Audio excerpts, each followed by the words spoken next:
صبر رکھ بندے کمزور، تیرا وقت ہے تو نہیں ہے۔ بدعا کے مقام پہ دعا دینا سیکھو، یہ اصل انسانیت ہے۔ انسان کی دو ہی کمزوریاں ہیں، بنا سوچے عمل کر دینا اور سوچتے رہنا عمل نہ کرنا۔ ہم حسین ترین، امیر ترین، ذہین ترین اور زندگی میں ہر حوالے سے بہترین ہو کر بھی بالآخر مر جائیں گے۔ انسان کو زندگی میں ایسی ٹھوکر بھی لگتی ہے جو گرانے کے بجائے اٹھا دیتی ہے۔ تعلقات اکثر قصور سے نہیں، ذہن کے فطور سے خراب ہوتے ہیں۔ تمہارا صبر تمہاری آزمائشوں سے زیادہ بڑا ہونا چاہیے۔ جھوٹ کی بدبو عرش تک جاتی ہے۔ حضرت رسول صلی اللہ علیہ وسلم، مومن جب بغیر کسی عذر کے جھوٹ بولتا ہے تو اس پر 70,000 فرشتہ لعنت بھیجتے ہیں اور اس کی دل سے ایسی سخت بدبو اڑتی ہے جو عرش تک پہنچتی ہے۔ اگر آپ زندگی کے پرانے اسباق دہراتے رہے تو نئے باب کے آغاز سے قاصر رہیں گے۔ اتنی تکلیف برے حالات کی نہیں ہوتی جتنی اس شخص کی منہ سے تسلی کے الفاظ سن کر ہوتی ہے جس کی بدنیتی سے آپ آگاہ ہو چکے ہوں۔ مخلوق کی خدمت چیز سے نہ بھی ہو سکے، اچھے الفاظ سے ضرور کر دیا کرو۔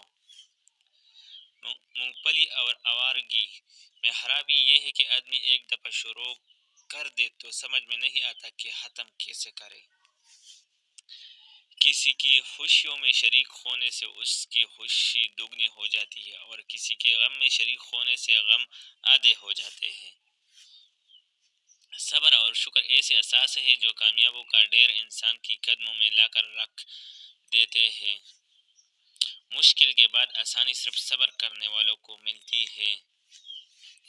خاموشی تمام سوالوں کا بہترین جواب ہے اور مسکراہٹ ہر حالت کا بہترین رد عمل ہے۔ گھر سونے چاندی سے نہیں، ہمیشہ اخلاق سے آباد ہوتے ہیں۔ دولت مند کی عاجزی، جوانی کی عبادت، غریب کی سخاوت اور گنہگار کی توبہ اللہ کو بہت پسند ہے۔ کسی کو پانے کے لیے ہماری 100 خوبیاں بھی کم پڑ جاتی ہے اور کھونے کے لیے ایک غلطی ہی کافی ہے۔ بیل بکریاں انسانوں سے زیادہ باخبر ہوتی ہے کیونکہ چرواہا ہے کہ ایک آواز پر چرنا چھوڑ دیتی ہے اور انسان اپنی خواہش کی خاطر احکام الہی کو بھی پرواہ نہیں کرتا۔ نبی اکرم صلی اللہ علیہ وسلم نے فرمایا کہ اگر کسی نے غصہ کا گھونٹ محض خدا تعالیٰ کی خوشنودی کے لیے پیا، اس نے اس سے بہتر والا کوئی چیز نہیں پی۔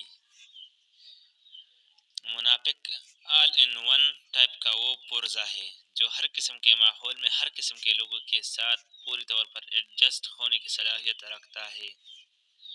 ہم سنتے نصف ہے، سمجھتے کوارٹر ہے، سوچتے صفر ہے اور جواب دگنا دیتے ہیں۔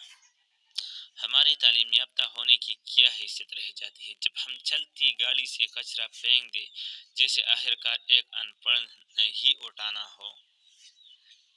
آج دنیا کی حالت یہ ہے کہ غریب کی پلیٹ سے زیادہ امیر کی شیمپو میں غذائیت اور وٹامن ہے۔